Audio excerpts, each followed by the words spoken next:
arriving at your verdict. You will then hear from the attorneys. And again, what the attorneys tell you in their closing arguments is not evidence. You've already heard it. The state will present their arguments, and they will be discussing the law that I am about to give you and the evidence that was presented to you. The defendant will follow, and then because the state bears the burden of proof beyond a reasonable doubt, they will be able to give a reply to the defendant's arguments. And again, I want to bring to your attention, there may be some demonstrative aids that are used during the course of the closing arguments. And again, please remember that these may not be to scale. They're used strictly to assist the attorneys in explaining how they perceive the evidence. And I will address that just a little bit more before they begin their own arguments. You don't have to take any notes. You'll be given a copy of these instructions. However, listen to them carefully as I go through them. These again are the court's instructions to the jury. Instruction number 1. The law governing this case is contained in the instructions that I am about to give you. It is your duty to follow the law as contained in these instructions. You must consider these instructions as a whole. You must not pick out one instruction or parts of an instruction and disregard others. A copy of these instructions will be given to you when you begin your deliberations. Instruction number 2. The law presumes the defendant to be innocent unless and until you are satisfied beyond a reasonable doubt of his guilt.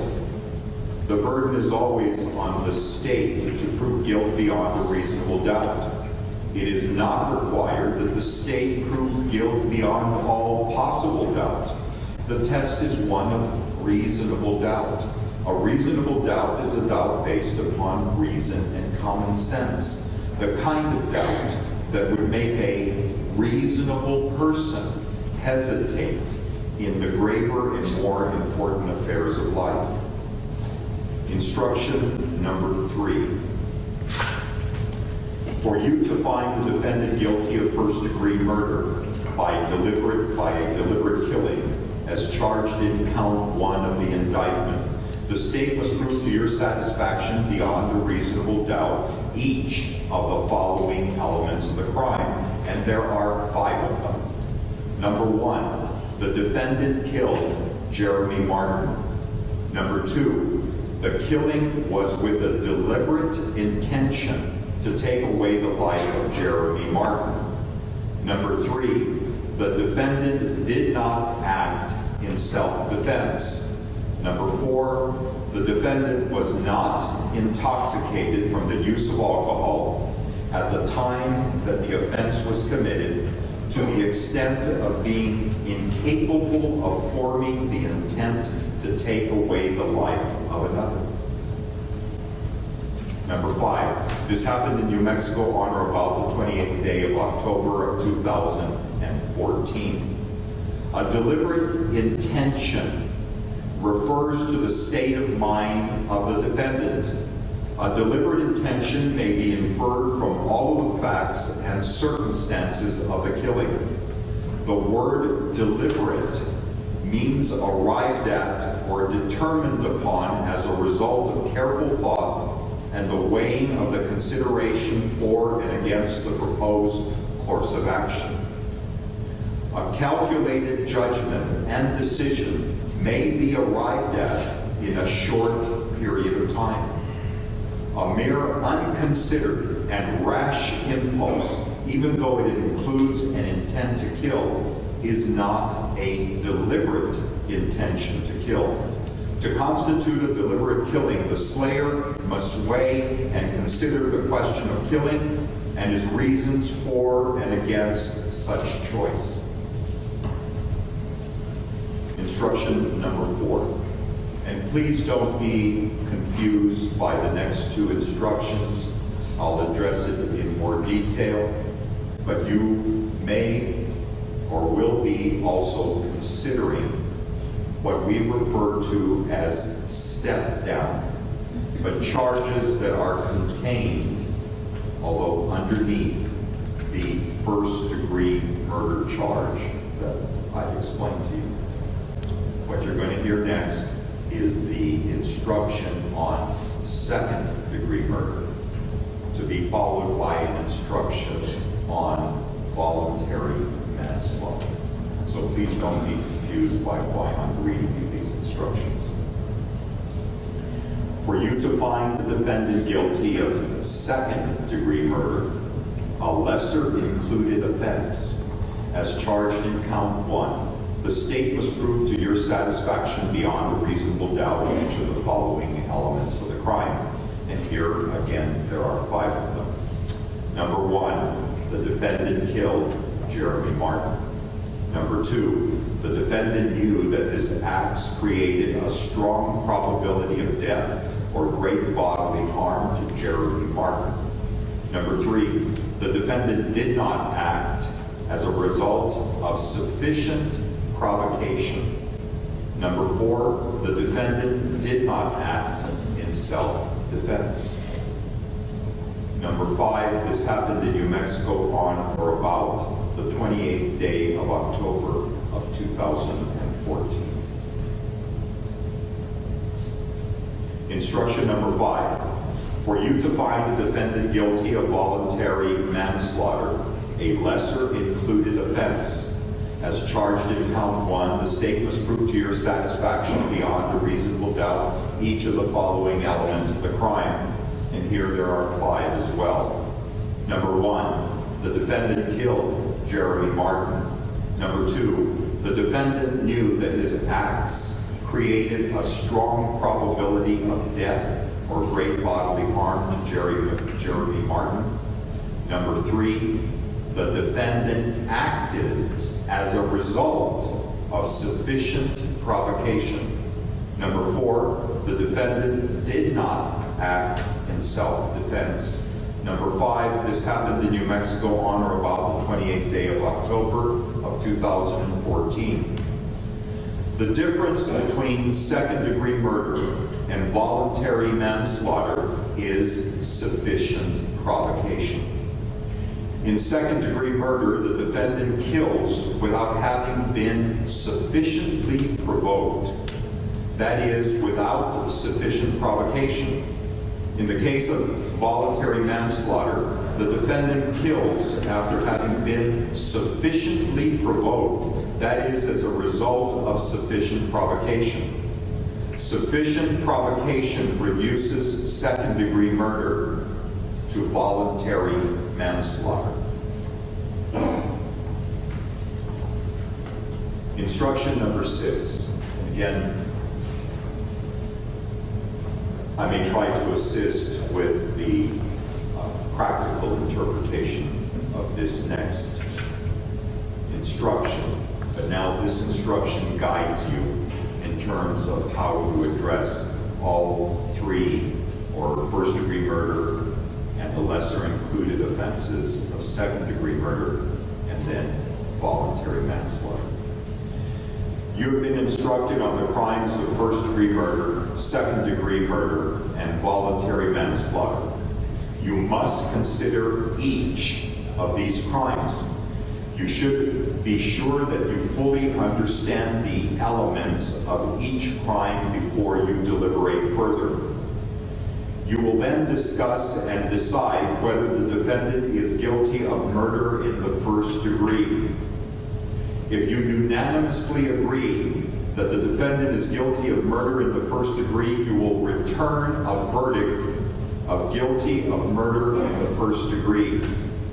If you do not agree, you should discuss the reasons why there is a disagreement.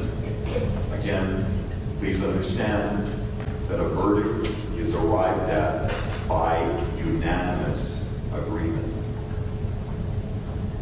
If after reasonable deliberation you do not agree that the defendant is guilty of murder in the first degree, you should move on to a discussion of murder in the second degree. If you unanimously agree that the defendant is guilty of murder in the second degree, you will return a verdict of guilty of murder in the second degree. If you do not agree, you should discuss the reason why there is a disagreement. If after reasonable deliberation, if you do not agree that the defendant is guilty of murder in the second degree, you should consider whether the defendant is guilty of voluntary manslaughter.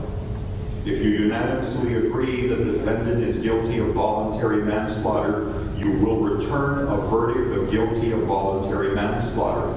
If you do not agree, you should discuss the reason why there is a disagreement. You may not find the defendant guilty of more than one of the foregoing crimes.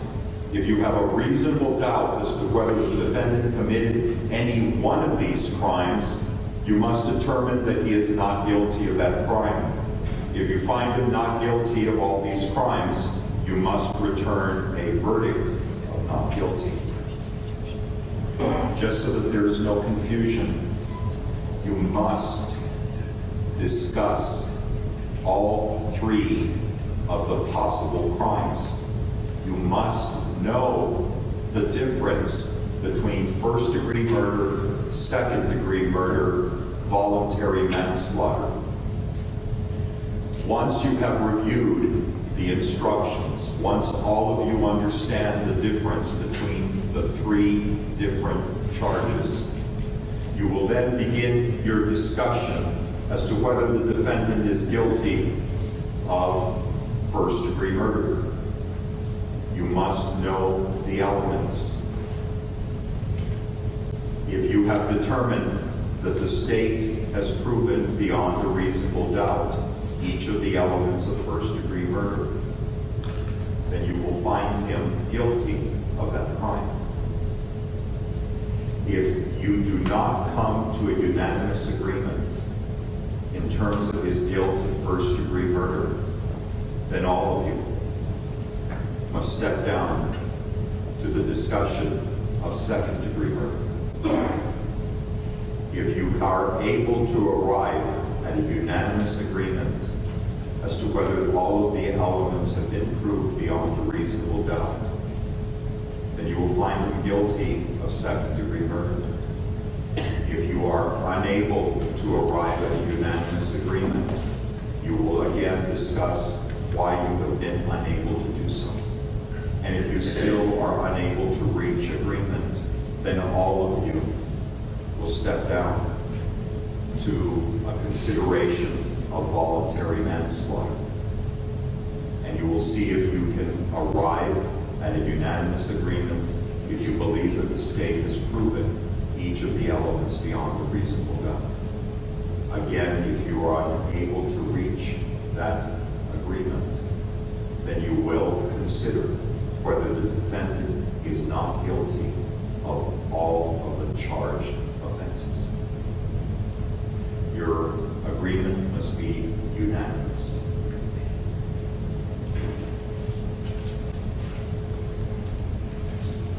Instruction number 7. Evidence has been presented that the defendant killed Jeremy Martin in self-defense.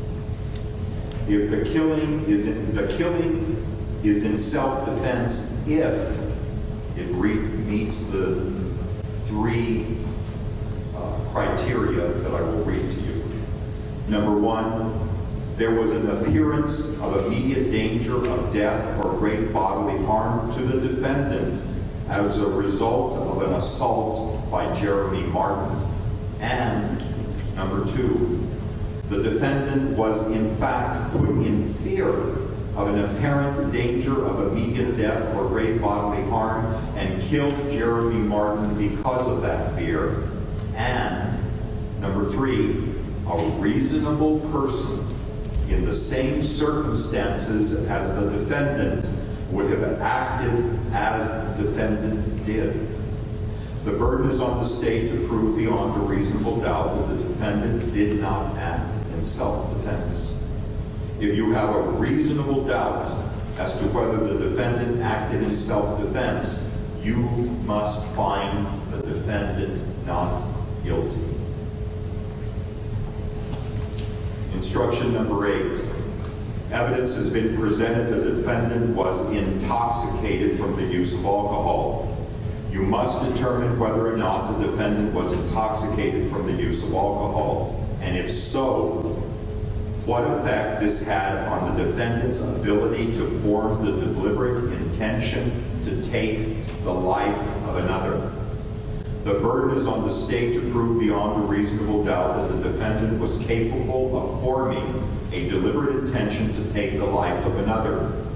If you have a reasonable doubt as to whether the defendant was capable of forming such an intention, you must find the defendant not guilty of first-degree murder by deliberate killing. Instruction number 9. This is a definition of sufficient provocation. Sufficient provocation can by any action, conduct, or circumstances which arouses anger, rage, fear, sudden resentment, terror, or other extreme emotions. The provocation must be such that would affect the ability to reason and to cause a temporary loss of self-control in an ordinary individual of average disposition. The provocation is not sufficient if any ordinary person would have cooled off before acting. Instruction number 10, again a definition. Great bodily harm means an injury to a person which creates a high probability of death, or results in serious disfigurement, or results in the loss of any member or organ of the body, or results in permanent or prolonged impairment of the use of any member or organ of the body. Instruction number 11. A person who is threatened with an attack need not retreat. In the exercise of his right of self-defense, he may stand his ground and defend himself. Instruction number 12. In addition to the other elements of second-degree murder and voluntary manslaughter, the state must prove to your satisfaction beyond a reasonable doubt that the defendant acted intentionally when he committed the crime. A person acts intentionally when he purposely does an act which the law declares to be a crime.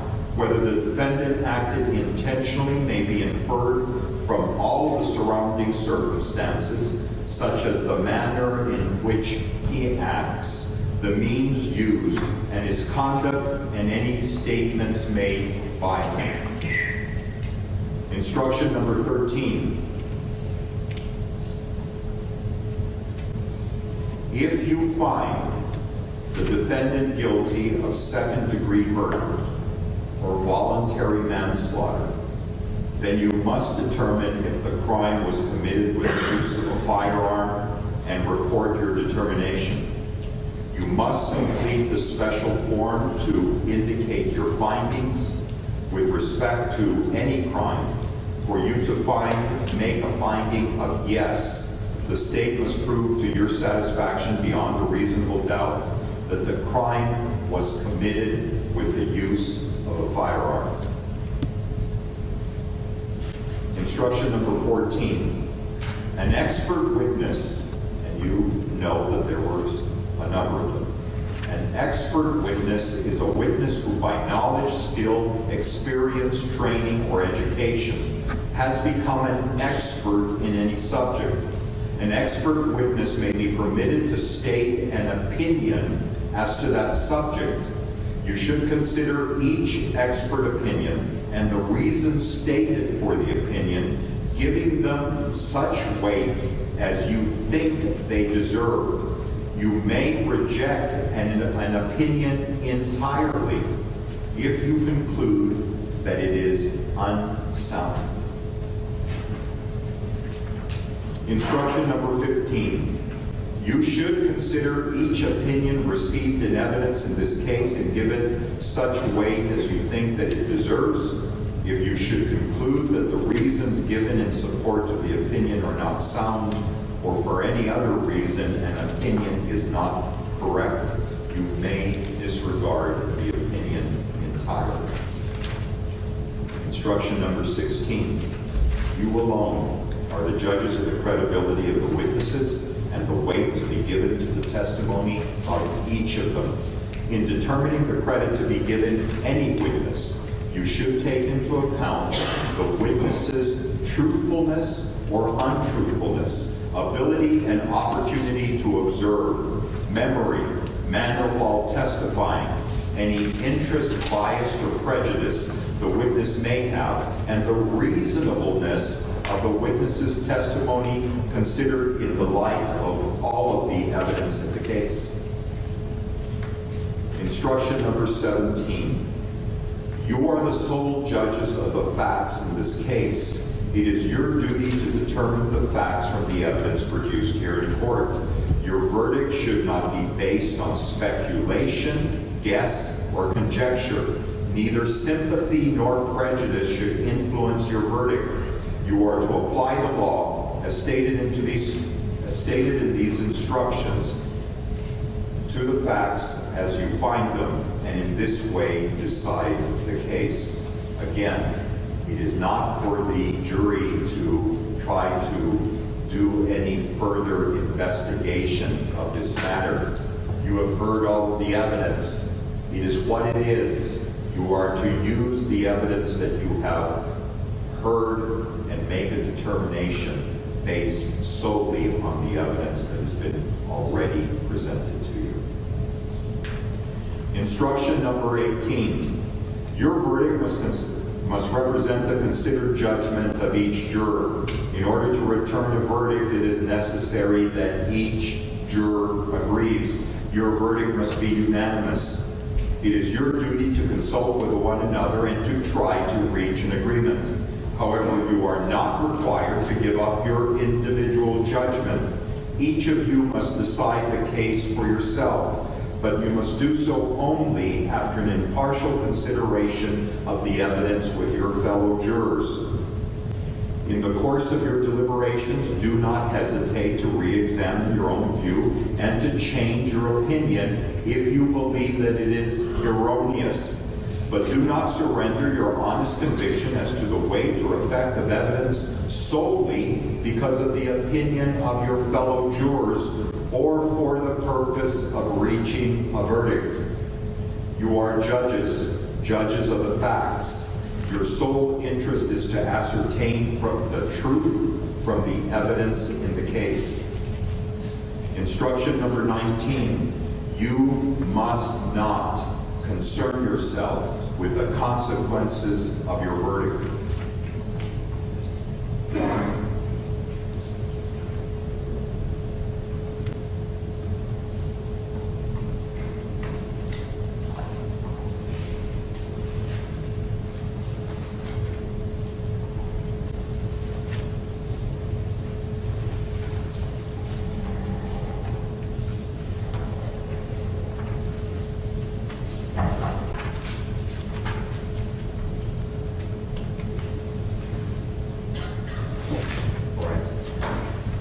It is at this time that I believe that one is a repetition.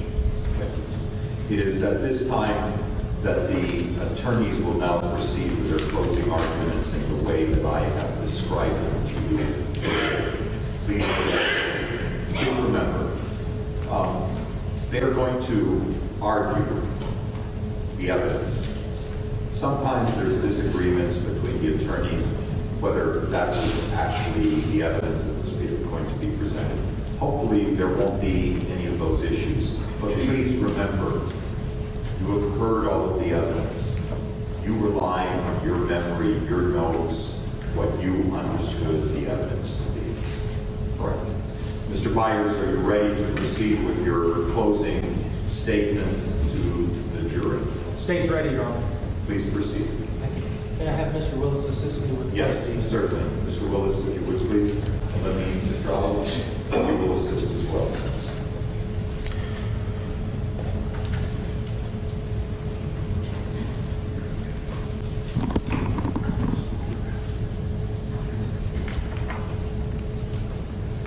Again, the state is going to use a demonstrative aid in their closing argument. Not Let's back it up, Mr. Byers. I think you know where the court had positioned yesterday. There's no suggestion, there is not to be an interpretation by the jury that this door is completely reflective of the door to room 711. We visited the site. You were there, you observed the door, saw it. It isn't any different, the door that was attached to any of the rooms in that hallway. You're going to note, and I will point it out to you, that this door is not as wide as the door leading into room 711. The height may be different. Don't let that, it's not here for the purpose of showing any evidence. It's here as a demonstrative aid for the state. So again, please make sure that you understand that it isn't to size as the door of room 711.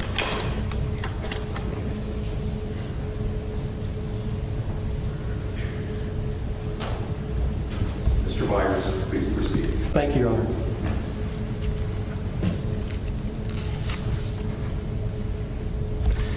Ladies and gentlemen, you've heard the better part of 2 weeks of testimony in this case, this first-degree murder case.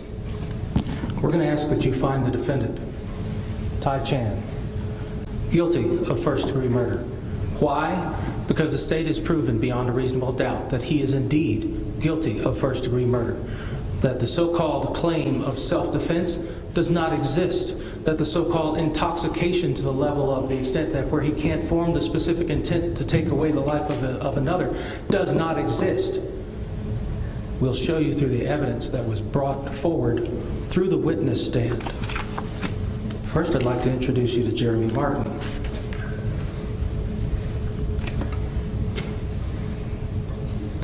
This is the young man who we have heard a lot about, but we've never heard his voice.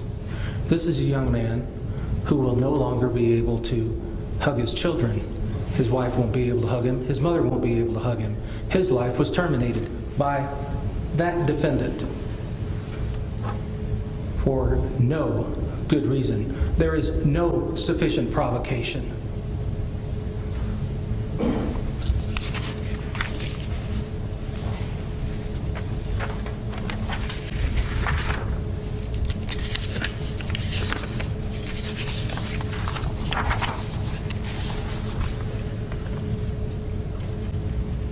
That's defendant Tai Chan shortly after he was arrested.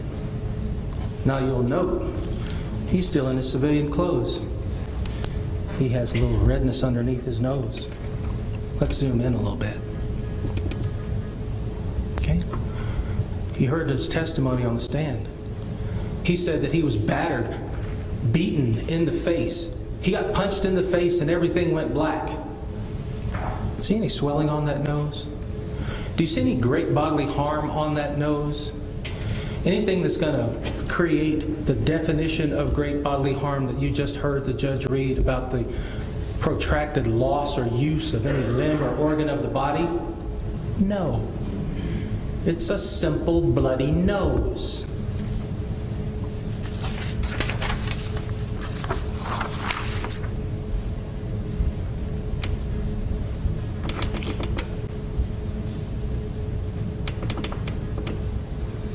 This is defendant Tai Chan after he changed out of his clothes. Take a look at his torso. Take a look at his face. See any injuries to his body that indicates that he was in a fight for his life? No, they're not there. They don't exist. His story's a lie. Here's his back. Oh, there's 3 little boo-boos on his back.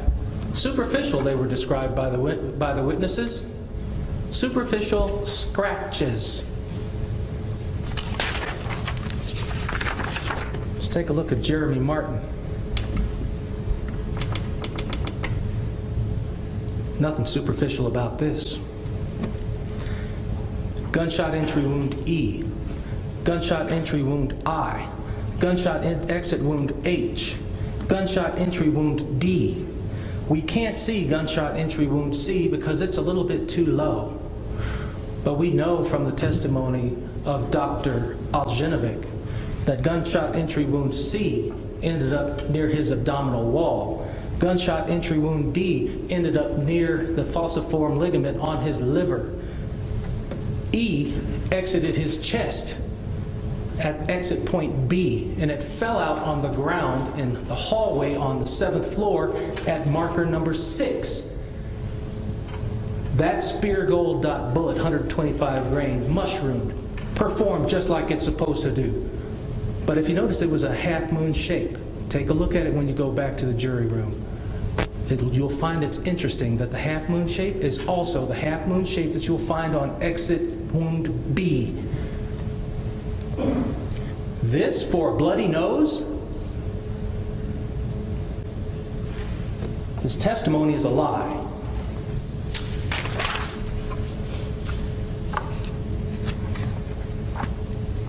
Let's talk about self-defense. Self-defense, in this case, the defendant was saying that he shot Jeremy Martin in self-defense. Everybody brushes their teeth, sort of automatic. You use the same hand every day. Who goes to the bathroom and gets their toothbrush with their different hand every day? Anybody change hands? No. Now let's talk about law enforcement officers. They're peace officers. They carry a sidearm. It saves their lives or it saves the lives of others. That's what real cops do. Now, this defendant wants you to believe that Jeremy Martin went across the room, and whenever he emerged from the bathroom, he had his pistol, defendant's pistol, in his left hand. Jeremy Martin's right-handed. Why would he hold the defendant's pistol in his left hand? Makes no sense. Makes no sense at all.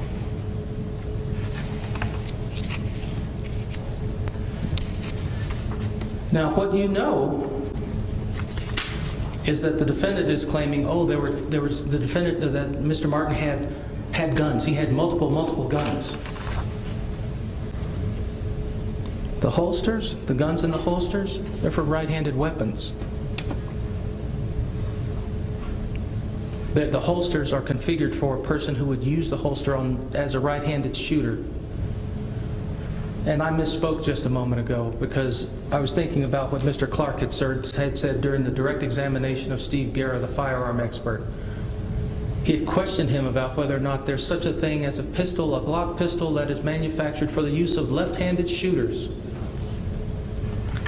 Impossible. Mr. Guerra said, it doesn't exist.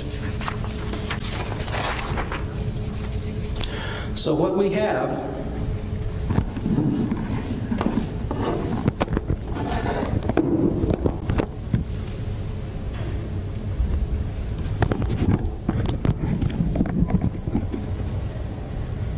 and what I'm showing you here, you've seen before.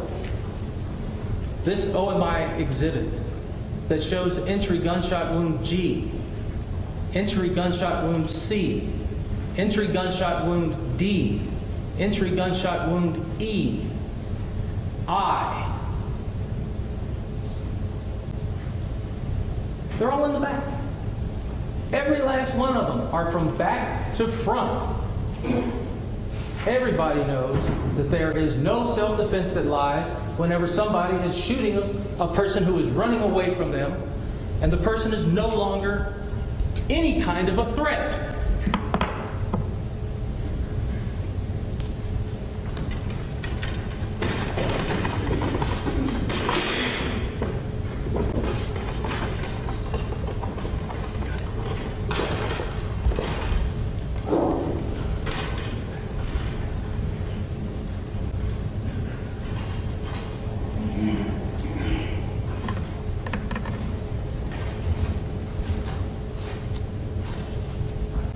May I retrieve the pistol, Your Honor? Yes, certainly.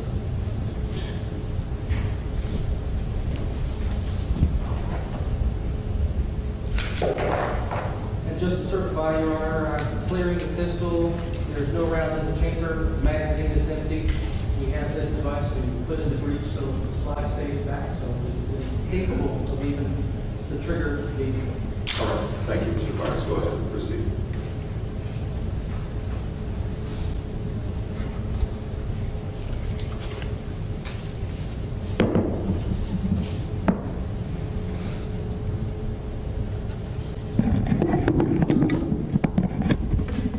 Ladies and gentlemen of the jury, it's our position that there's two things that convict Tai Chan of first-degree murder. The first is his own testimony, the words that came right out of his mouth. The second is the forensic science. The forensic science provided by the crime scene reconstruction expert. Now let's take a look at what we mean here.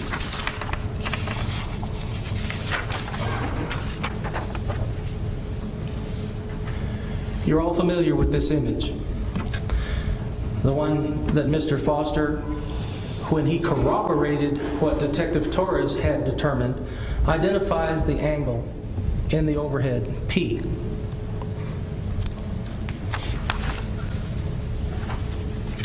You're familiar with this close-up of P? And this even closer image of P, showing the elliptical shape, indicating an angular entry.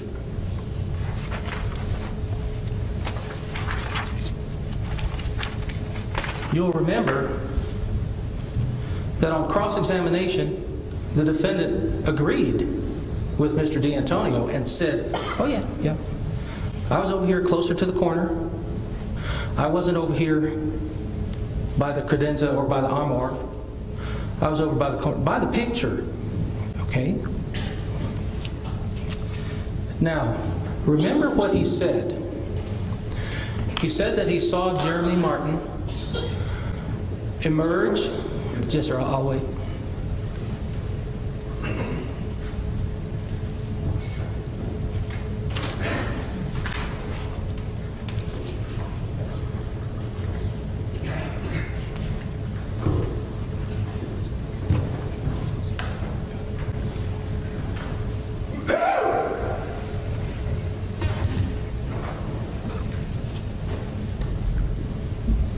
Go ahead, Mr. Barnes. Thank you, Your Honor. And if I could have Mr. Willis step forward again and essentially be Jeremy Martin. Well, certainly, Mr. Willis, you participated in the demonstration. Same configuration on the firearm, Your Honor. It says. Again, Mr. Byers, just speak up loud enough to where Yes, everyone sir. can hear you.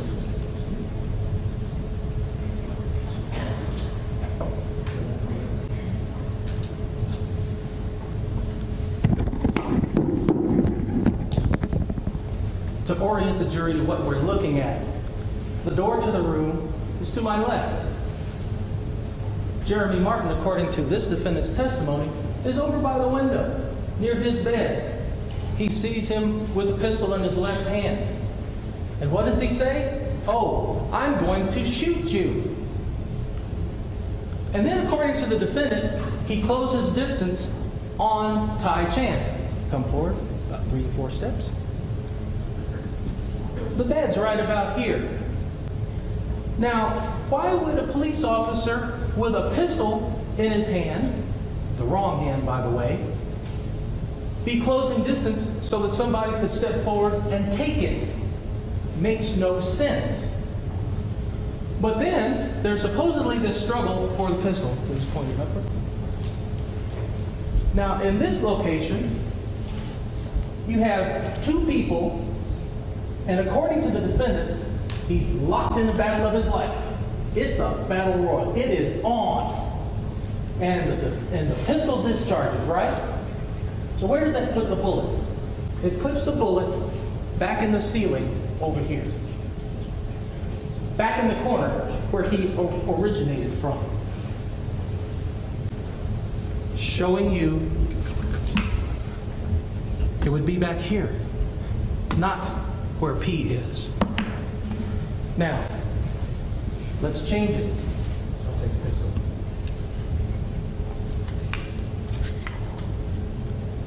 Now, if I am Tai Chan and I have a pistol and the pistol discharges, the bullet goes in the overhead exactly where forensic science said it ended up. The exact same angle. There is no other way that it could play because science puts the bodies and the bullets exactly where the defendant's body was. Thank you.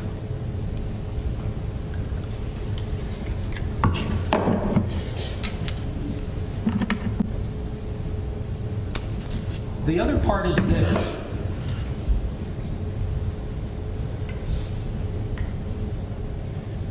If Jeremy Martin had the pistol in his left hand and they were fighting for it, and the pistol discharged, where would shell casing J end up? Steve Garrett said it ejects to the right, to the rear. Oh, that would be over by the door, right? Where's shell casing J end up if Tai Chan is shooting? Over by the window. Exactly where it ends up. Science.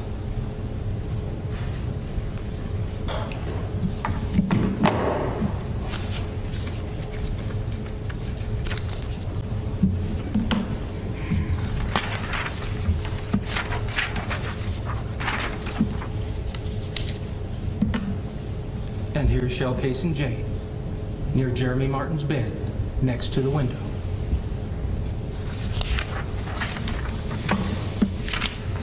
Now remember, Mr. Vargas? yes, sir. Thank you. Sorry. Remember, Defendant Chan said he was in a battle for his life. Look at his bed. Pillow fight didn't happen on that bed. It's totally undisturbed. Look at Jeremy Martin's bed covers. But he wants you to believe that, oh, there was a battle for his life. Nonsense.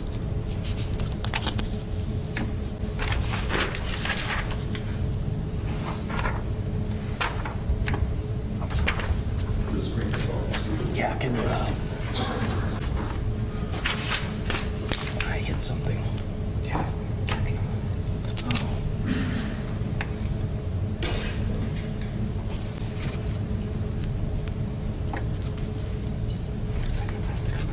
Okay, that's fine. Just hang out and I'll continue on.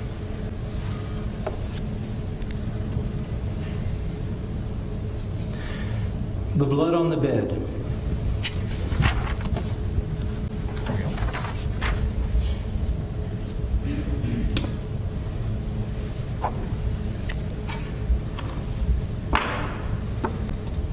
The blood on the bed.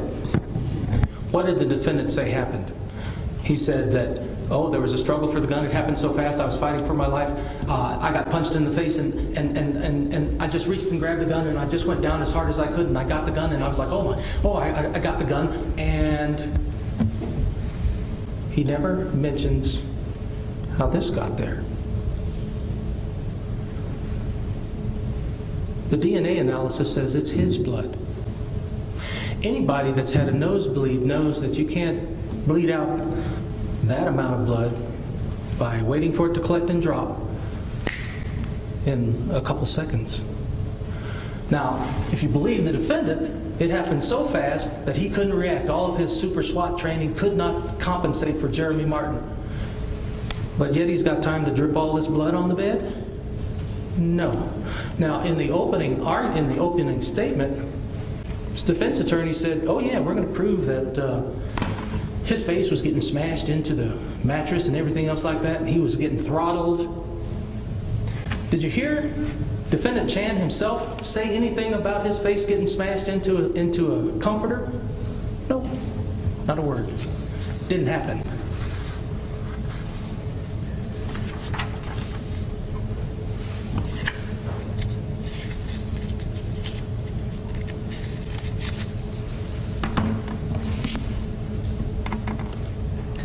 Now, then we have the testimony of their expert from Modesto, California, Dr. Trumpeter. Interesting thing about Dr. Trumpeter, he said he has never handled a case like this. He has no experience dealing with a case like this. Now, he was hired by the defense to come in here and tell you something, but he has no experience concerning these types of cases. His experience is associated with officer-involved shootings. Ladies and gentlemen, this is not an officer-involved shooting. You heard Lieutenant Mullins testify about the officer-involved shooting team. That's associated with, as he said, shootings involving peace officers who are in the line of duty, basically responding to a call for service. This is just two individuals who happen to be employed as peace officers, off duty at a hotel, out of their jurisdiction. There's nothing officer involved about this other than the smoke and mirrors that the defendant wants you to believe about his police mode, which we will get into quite extensively in rebuttal. Because let me take a small diversion here. Police mode. Is there anything about what the defendant did that resonates in your mind and in your heart about what a true police officer is supposed to do? Is there anything he did? Public safety first. He wanted to go hide.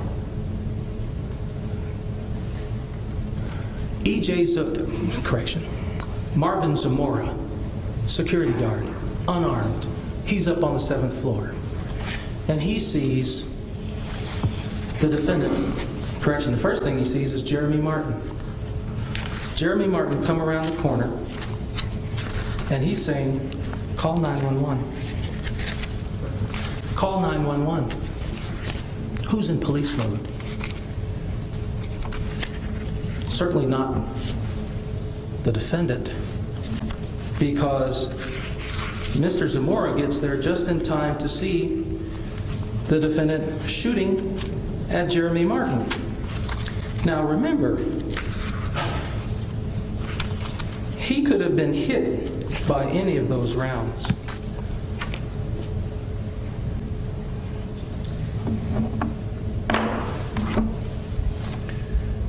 Marvin Zamora was over by that little lobby area.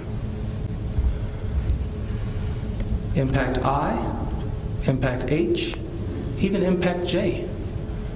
Could have had Marvin's name on it. He didn't care. What did he say whenever he was asked about, well, what could the guests do if there was all of the shooting going on? I guess they could hide in a bathtub. No. We'll come back to these impacts a little bit later as well for a different purpose. Now let's talk about Dr. Cecile Marcinski. You'll recall her as the defense's alcohol expert. You remember her. The one who didn't know that formula? Now, everybody knows when you go through math class, what do the teachers tell you? Show your work. It's the bane of every student. You have to show your work. We do it.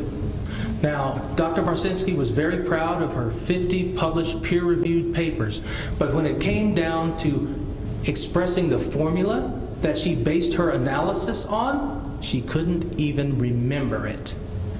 I guess she wasn't really that familiar with it. Who showed their work? Dr. Huang.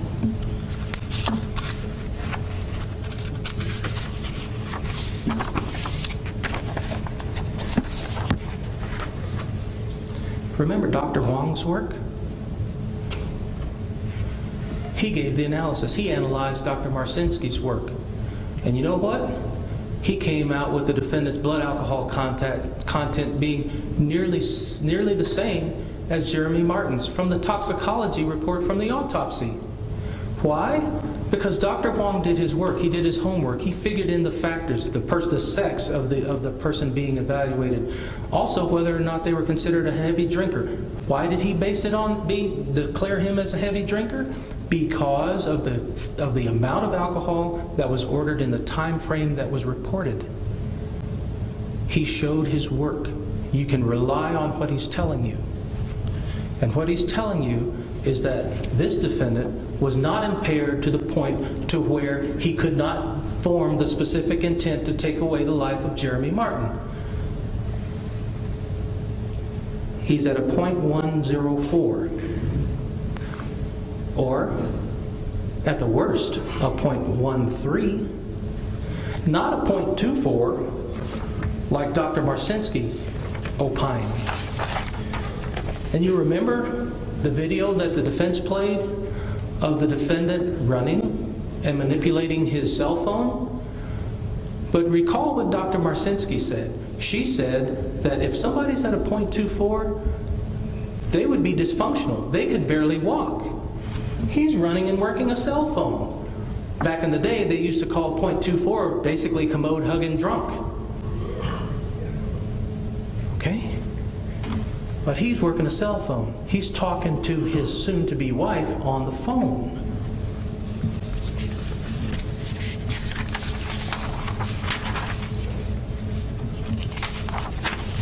Now, before I forget,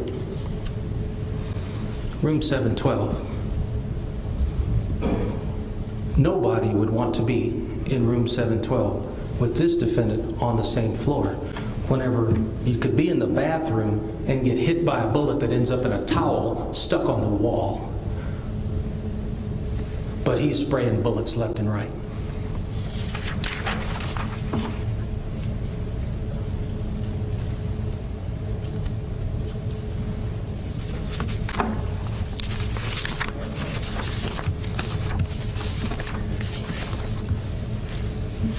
Now,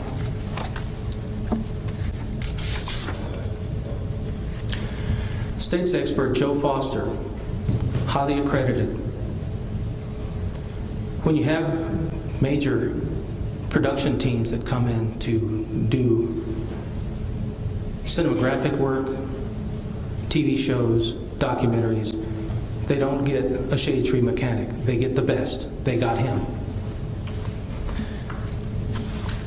He evaluated the analysis provided by Detective Torres, came up with the same results.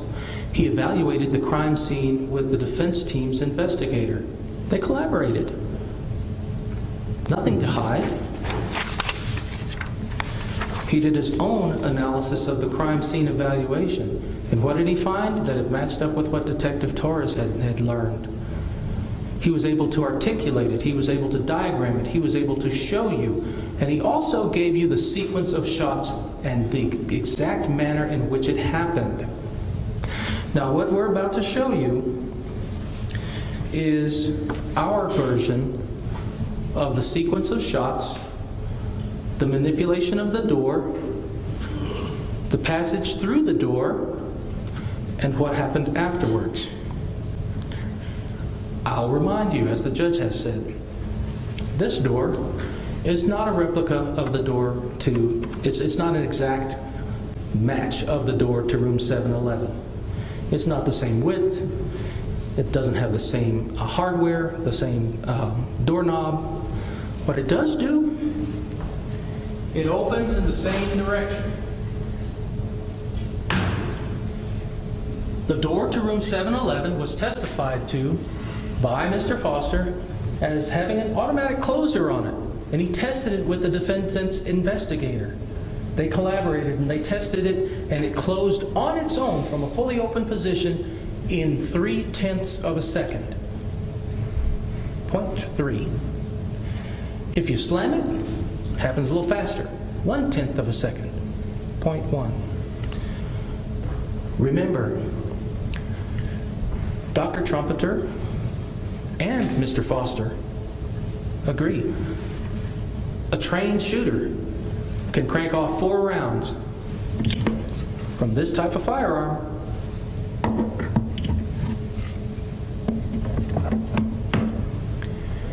in 1 second. Now, Mr. Foster described exactly how that went down.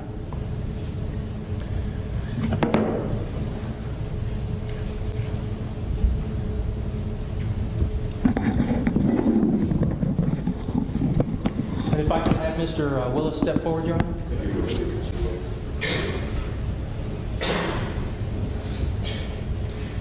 Now, Mr. Willis is Jeremy Martin.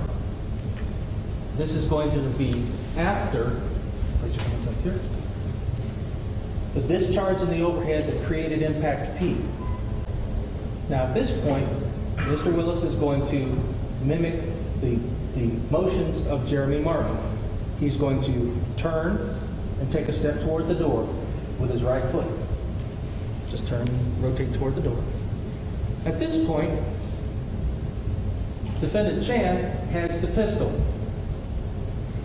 And it's at this point that he says that he starts to shoot, and I'm not going to point at Mr. Willis with this pistol, even though it is unloaded. I'm just not going to do it. He starts to shoot at Mr. Martin, striking him at C in the upper left buttocks. Take a step forward. Stop. Then another shot is fired, striking him D. Now at this point, from what Mr. Foster said, Chan had to reposition himself. He had to move forward. Take a step toward the door. Stop. Takes a step toward the door. He has to be able to be here because he's also discharged around that hit low and missed Jeremy Martin. So at this point, he's here. He shoots at bullet gunshot wound impact I into the right tricep. The bullet deforms and it creates the defect on the wall of room 712 that's marked B. So the sequence is overhead, one shot, two shot miss, one shot hit, fourth shot hits the arm, goes down. Over the door. Go through the door. Okay. Now at this point, how many shots do we have? At least 3. In 4 shots in a second. We know that there were 5 shots that occurred inside the room. The first one being in the overhead. At this point, it's the state's position that the door automatically closed. And this is where you see the shot that's marked R next to the door frame. Step this way.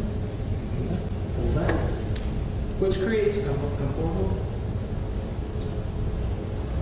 Which creates the gunshot entry wound E. As Jeremy Martin was going down the hall. It's the state's position that the defendant would then have had to come forward, open the door, move the door today. And at that point, he takes another shooting position and he shoots at Jeremy Martin as he's running away down the hall. How many times does he do it? 5 times. But that's not all, ladies and gentlemen. Remember, he says he's in police mode, right? Ever hear the police say, "Now get the fuck out of here"? That's what the witness has heard. No police officer does that.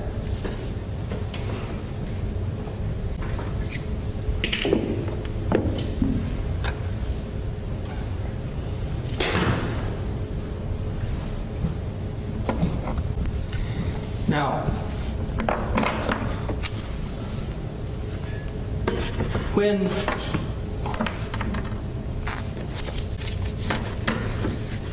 you consider the concept of self-defense, remember what the instruction was.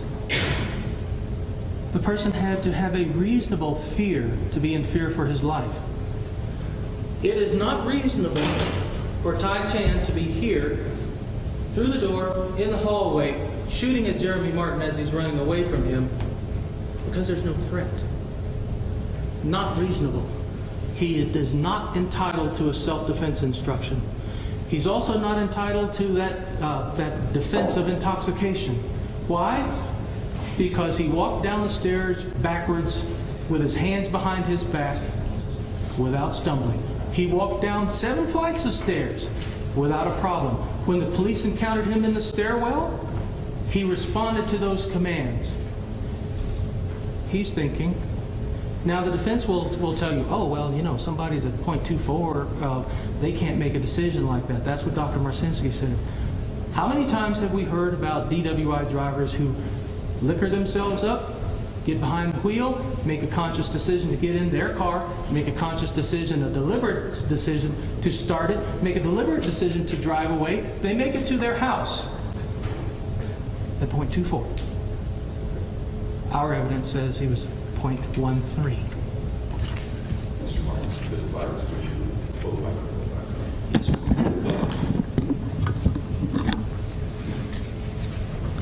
Now,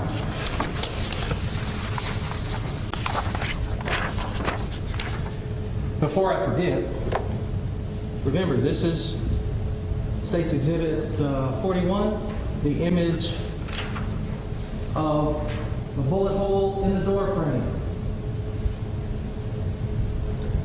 next to R. Take a look at it. Very close look. This impact site is not elliptical. It's straight on. Straight on. That places the defendant in that room directly in front of that.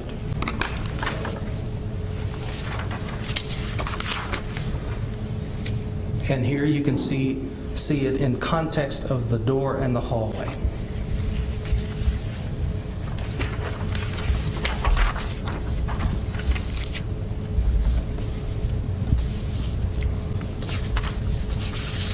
Now, defendant says that he was the best of the best as a SWAT officer. What does a normal police officer do whenever they encounter somebody that is a threat? They're going to let everybody else know the description of the threat. He didn't do that. Never described what kind of clothing Jeremy Martin was wearing. Never described his direction of movement. Never said anything. What did he say? He lied about a bomb being in the building.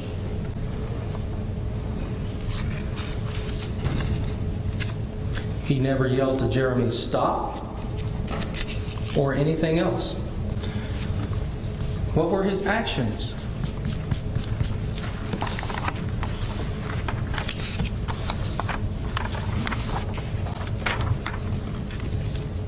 He hid.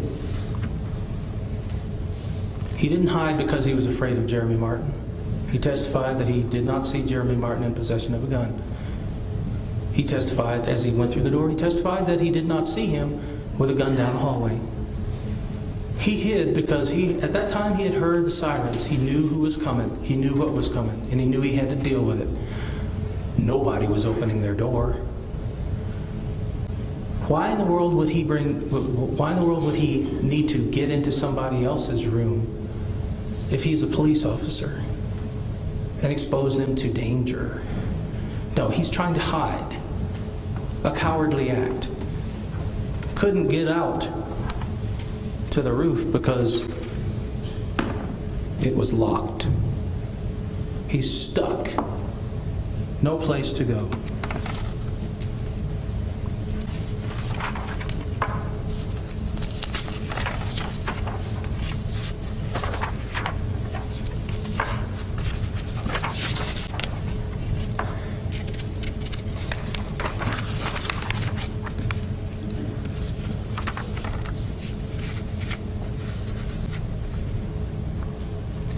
Now let's take a look at some of the distractions that the defense has thrown out there.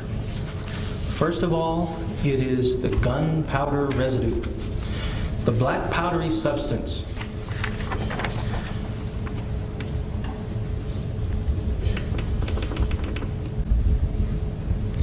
And you see in this photograph, States 188, this black substance on the heel of Jeremy Martin's palm, also on his fingers. You heard Dr. Aljenovic testify that when the body is received at the Office of the Medical Investigator, they scrub it They wash it. They use detergent. They use towels. They use brushes. It is quite a thorough washing of the body. You also heard Steve Guerra testify that the gunshot residue is very, very fragile. That's not fragile.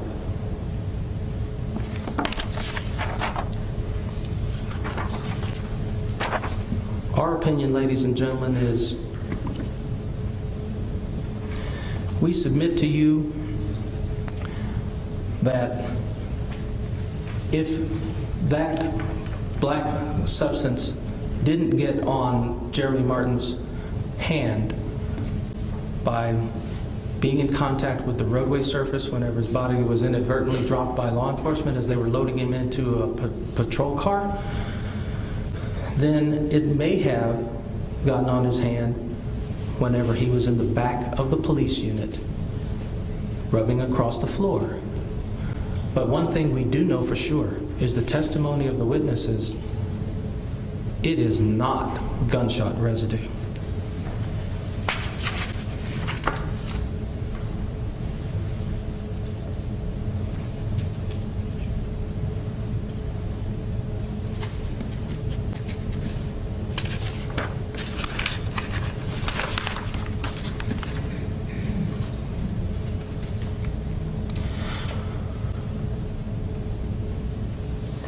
The defendant was in the position of creating an alibi on the move. When he left the hallway of room 711 and crouched up in the stairwell, he had to start thinking. He had to start planning. You heard Sergeant Savage testify and say that chaos leads to confusion. Confusion leads to indecision. Indecision leads to hesitation. Hesitation can get you dead. He knows that. Why else would he say, oh, there's a bomb on another floor? Create confusion. Give him more time to get his story together. Disrupt any evidence collection. Disperse any potential witnesses. He knows all that.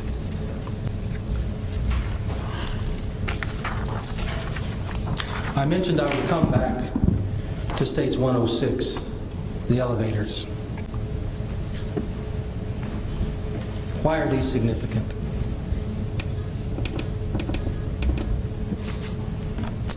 Heard testimony from Mr. Foster that these measured about 6 feet off the ground. Impacts H and I. H.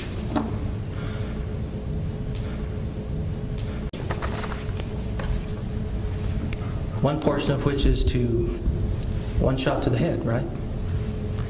We submit to you that these are attempted headshots, about 6 feet off the ground.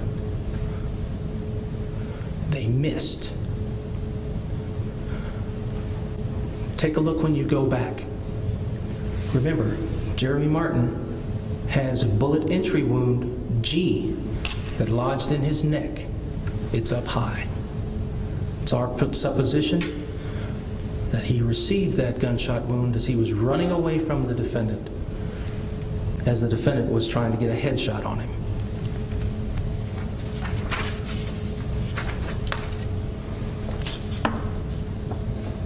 Now, reasonable doubt, the court has provided you that instruction. I would respectfully request that you review that. Be familiar with it. Make sure that you understand two things. One, the state is not required to prove our case beyond all possible doubt. But we must prove each and every element of the crime beyond a reasonable doubt. What is reasonable doubt? Everyone in the jury box has the capacity to make that determination. Why? A reasonable doubt is a doubt based upon reason and common sense. Based upon your questions, it is very clear that you are very astute and attentive. Reasonable doubt. Familiarize yourself with the instruction, because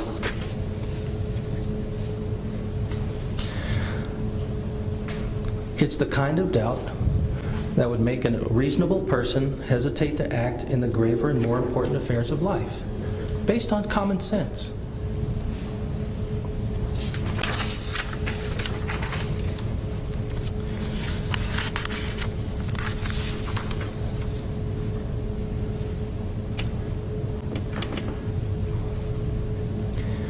Jury instruction for first-degree murder. Did we prove beyond a reasonable doubt that the defendant killed Jeremy Martin? Yes. Did we prove beyond a reasonable doubt that the killing was with the deliberate intention to take away the life of Jeremy Martin? Absolutely. 5 rounds to the back. You can infer deliberation from the number of rounds fired. 3, the defendant did not act in self-defense. The defendant was not in a position to where he was about to receive an immediate battery that would result in great bodily harm or death. He claims that he was placed in fear. His conduct was not reasonable. Self-defense does not apply. So, did we prove beyond a reasonable doubt that the defendant did not act in self-defense? You betcha. 4, the defendant was not intoxicated from the use of alcohol or drugs at the time of the offense was committed, to the extent of being incapable of forming the intent to take away the life of another. He's walking down the stairs backwards, he's responding to commands, he's manipulating his phone, he's talking to his girlfriend, and he's making a deliberate decision to make measured shots at a man who is fleeing from him. He was definitely not intoxicated to the extent of being incapable of forming the intent. We proved that beyond a reasonable doubt. And yes, indeed, we proved it happened in New Mexico on or about the 28th day of October.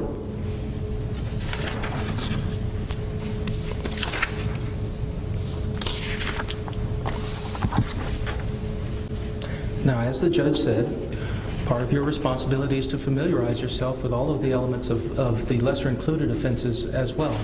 Let's talk about second-degree murder for a while. Did the state prove that the defendant killed Jeremy Martin? Yes.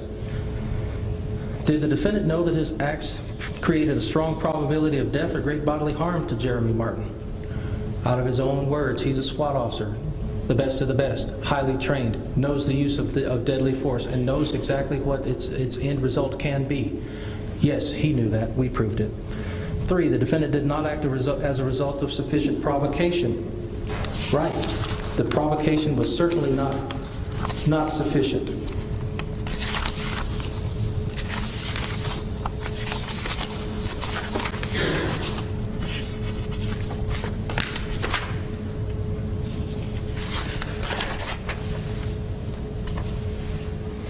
Sufficient provocation. Any action, conduct, or circumstances which arouse anger, rage, sudden fear, resentment, terror, other extreme emotions, affect the ability to reason and cause temporary loss of self-control in an ordinary person, average disposition.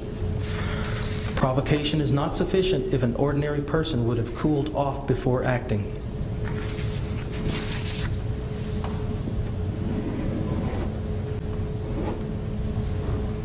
He got punched in the nose. He's a law enforcement officer. An ordinary person understands that if you get punched in the nose, is it reasonable to respond with shooting the person? No. Ordinary people would cool off. This is supposed to be his partner on top of that. This is supposed to be his friend. This is the guy he just spent hours and hours in a car with.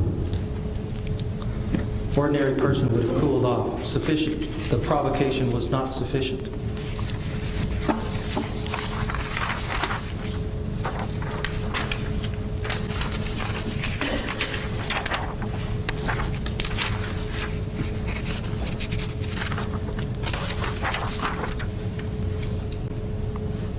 Voluntary manslaughter, the same. First, when he killed Jeremy Martin, the defendant knew that his acts created strong probability of death or great bodily harm. Yes, we proved that.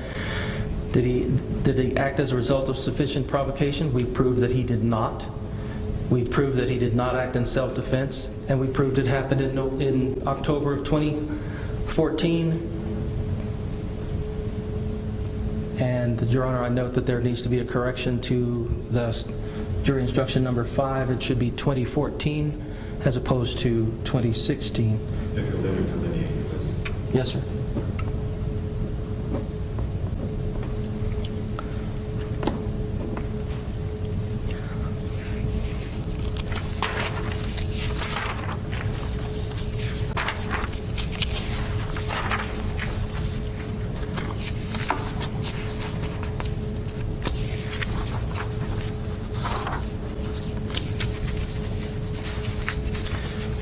Ladies and gentlemen, please take a close look at instruction number 7, instruction for self-defense.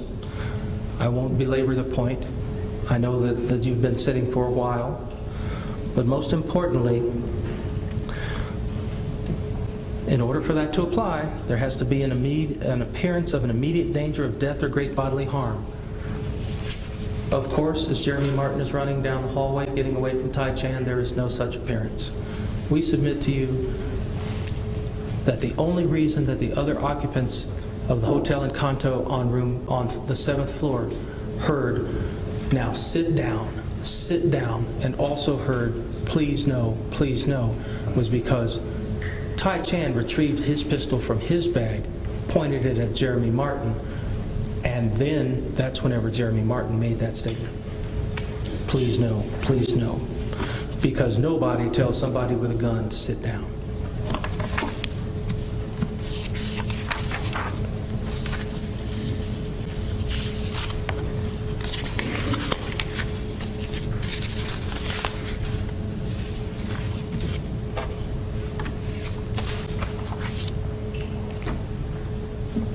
If I can have a moment. Yes, go ahead.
A number of the instructions refer to the deliberate intention to take away the life of another. The first-degree murder instruction refers to the fact that a person can deliberate for a very short period of time. It does not have to be a long, protracted deliberation. It doesn't have to be somebody going to the library and studying over what it is that they're going to do. A person can make a decision, a deliberate decision, for example, in the amount of time that it takes as you're approaching an off-ramp on a highway. Do I take this in a strange city? Do I take this exit or do I not? Do I keep going? You have to make a decision. You can make that decision fairly quickly, depending upon how much time that you have after you realize what you need to do. The law provides for the fact that in cases like this, the jurors can determine, based upon the facts, because you are triers of the facts, the degree of deliberation, whether or not the degree of deliberation accomplished by the defendant was sufficient to meet the requirements of the first-degree murder instruction. It's our position that he did, that the degree of deliberation does exist. The degree of deliberation, you can find that from the amount of blood that's on the sheet. He's stationary. We know that. There is no place in the defendant's testimony that he gives you any space for him to make a decision. And he says it's very, very quickly. But even so, take a look at the instruction, because it says that it can happen very quickly. A deliberate intent can be arrived at in a short period of time. Short period of time.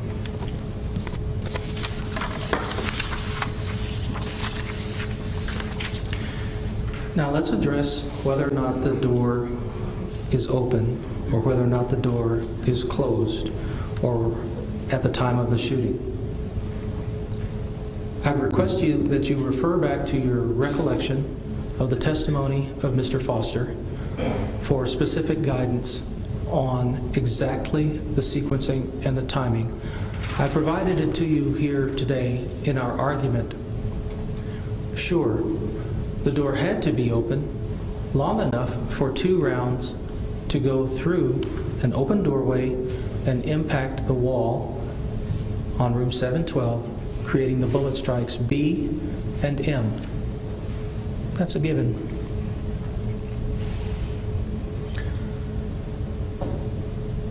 The question is, take a look at how those impacts are compared and contrasted with the impacts on Jeremy Martin's body. Impact C on his lower buttocks, D on his right flank. Those had to happen as well, as he is either in the room or transiting out of the room. Consider the impacts on his body of G on the upper shoulder. Now, ladies and gentlemen, this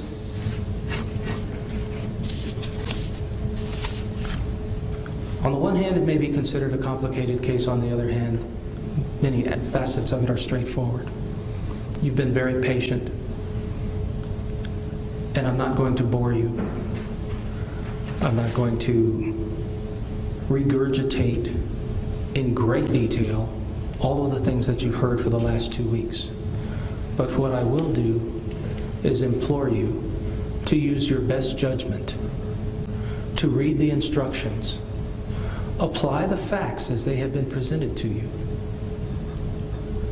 Consider the realities of what has been presented, whether or not what the defendant says about his self-defense claim is reasonable, whether or not the defense's hired gun experts who don't even know their own formulas make any sense. The fact that the defendant places himself where our own experts and detectives place him at the crime scene. The forensics indicating that his story about the sequence of events is a flat-out lie. The forensics that support our version being absolute truth that's supported by the words out of his own mouth. I said at the beginning, words out of his own mouth, and science are going to convict him of first-degree murder. And ladies and gentlemen, we request that you return a verdict of guilty of first-degree murder against this defendant, Tai Chan, for the murder of Jeremy Martin. Thank you. Thank you, Mr. We're going to take, before we proceed with the defendant's closing arguments, we're going to take a short recess. All right.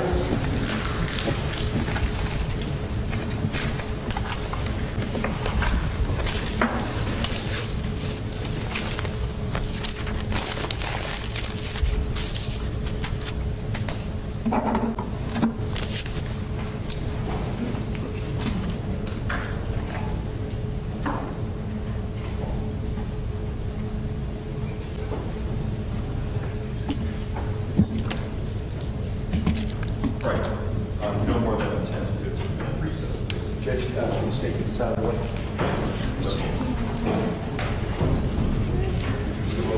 Yes, sir.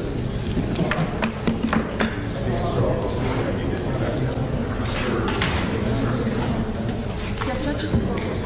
No, I'm going to be doing the PowerPoint.